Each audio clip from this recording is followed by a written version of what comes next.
Has the property market crash already started? In the wake of the Evergreen scandal, a lot of people are screaming that the market is crashing, that it's over, that we're going to be in a global meltdown, and that, all the good times are done. It's the capper to the last 2 years we've had. Well, the question is that true? What are the actual numbers telling us? What is the latest information? Well, let's look at that together and take an objective view to see, are we actually in the crash? Is everything going to fall? Or are we actually going to be able to come out of this unscathed? That's the question. Let's look at it together. So what is it that's actually happened? Well, Evergreen, the largest property developer in China, informed the markets that it would not have the liquidity. They don't have the money to pay their interest on their debt.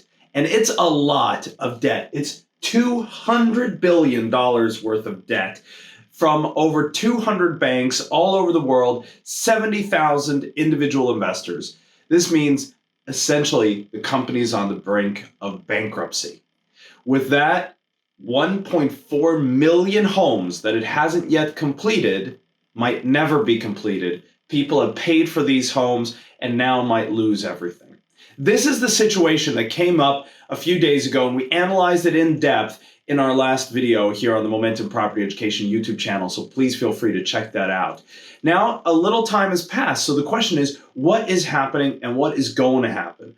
Before we look at that, let's look at how they got to this place. So Evergreen was the largest property company in what has been one of the most booming property markets in the world. That way that market has been built, and the Chinese real estate market has been built on massive amounts of debt. It has been a rush to build as much as they possibly can. And that has caused, as the market was going up, as the boom, everyone was happy and good. But over the last few years, Chinese regulators have been toughening up the opportunity to lend money in this sector. And the reason for it is that because of this rush, because of the rush to get as much built as possible, the building quality has not been very good, the deal structures have not been very good, and the amount of debt has ballooned. I mean, a real estate company shouldn't have $200 billion of debt that they cannot service, right? That is a big problem. So this has been a big problem throughout the Chinese real estate industry. And so the regulators have started dialing back the accessibility of lending. This caused companies like Evergreen, who've been using new debt to pay old debt and created this kind of remortgaging machine, haven't been able to get that new money in. That has caused them a liquidity problem that is now affecting their entire business. And that is where we are now. They are now in a situation where they could crash. And if they crash, that could wipe out, the savings of millions of people who put money into those properties. It could wipe out for the banks, the creditors, the investors who've invested money, all of them could lose everything. So the question is that what's going to happen? Because if that happens, the entire market could crash.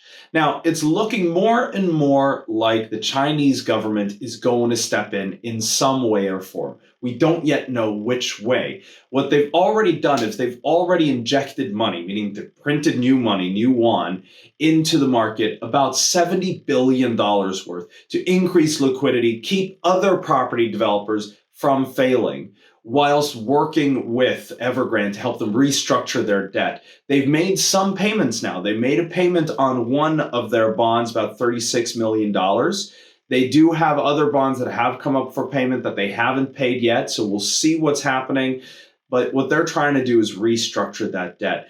Beijing, where a lot of the people who work for Evergreen live, they are looking at stepping in and helping individuals get through this, refund them and help them with their part of the debt. So it looks like the government is going to come in. And the reason for it is China has been such a booming market. They are growing as a consumer society, also an international consumerism, which means that the Chinese government doesn't want to risk this, turning everything on its head.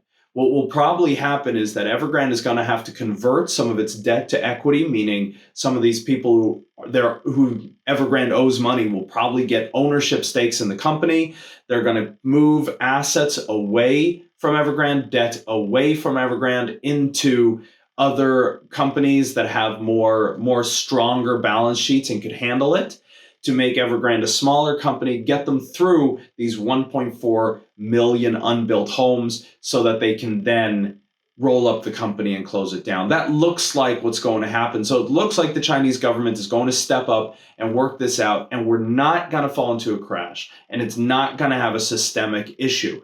I mean, big companies have crashed before. I was doing a lot of research around this, and a lot of people were looking at companies like Circuit City, Blockbuster. When they crashed, did it affect the whole market? No. But we all know that's a very, very different situation because that was an individual company. This is a company that can bring down a whole lot of debt as it falls. But it looks like the Chinese government will make sure that that debt affects as few people as possible. So I am optimistic that we'll get through this. Obviously, there's a lot of things overall, though, going on in the market. So we got to keep a close look on this. We're going to keep following up on this Evergrande because there might be more twists and turns. We might be in for a big crash. We might not. But with everything that's going on, in Afghanistan, with COVID, with with still Brexit going on in the UK, with all these things happening in the overall markets, this just felt like one more thing that could push us over the edge. It looks like this will not be the straw that breaks the camel's back. But that doesn't mean it wasn't another thing packed on top of that camel. And we will see how long we can go if we're going to turn this around. So as a society, we got to keep on doing our thing. We got to keep working. We're going to stay on this. So make sure you subscribe to the Momentum Property Education YouTube channel so that you stay updated with what's going on. In addition, on Thursday, to help you do your part, to help you keep growing, we have done an interview with my good friend Dan Mangina, who runs Micro to Millions. And we break down his methodology for helping you go from step to step, doubling your income until you reach that million level and beyond. It's a very, very powerful interview. I'm really, really excited about it. He is amazing at what he does. So make sure you stay tuned for that. That's coming out on Thursday. And as soon as anything breaks in this Evergrande story, we're going to bring that to you so that you see what's going on so that you can stay safe. So thank you so much for joining us here today. If you like this video, please hit that like button because it really, really helps us get the word out. Please make sure you're subscribed so you don't miss any updates. I really appreciate you taking this time. Thank you so much for joining us, and I'll see you soon.